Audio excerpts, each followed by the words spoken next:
মাই god, বিশাল অঘটন। শক্তিশালী অস্ট্রেলিয়াকে কাঁদিয়ে হারিয়ে দিল আফগানিস্তান, যার কারণে যে সমীকরণে বাংলাদেশের সেমিফাইনাল খেলা সহজ হলো। বিস্তারিত দেখুন পুরো ভিডিওতে।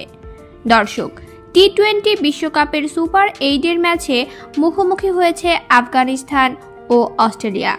শুরুতে ব্যাট করে 6 উইকেট হারিয়ে 148 রান করেছিল আফগানরা।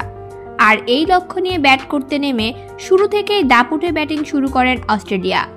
ম্যাক্সওয়েল একাই আফগান বোলারদের পিটিয়ে তুলোধুনো করেন, তবে তিনি 59 রান করে আউট হয়ে যান। অপরদিকে দলীয় রান হয়ে যায় 106 রান। শেষ দিকে অস্ট্রেলিয়ার 30 বলে দরকার ছিল 41 রান, আর সেখান থেকে ঘুরে দাঁড়ালো আফগানিস্তান। রীতিমতো অস্ট্রেলিয়ার ব্যাটসম্যানদের বোকা বানিয়ে আউট করতে থাকেন আফগান বোলাররা। 113 রানে অস্ট্রেলিয়ার 9 উইকেট তুলে নেন আফগানিস্তানের বোলার রশিদ খানরা, এবং শেষ পর্যন্ত অস্ট্রেলিয়াকে কাঁদিয়ে হারালো আফগানিস্তান।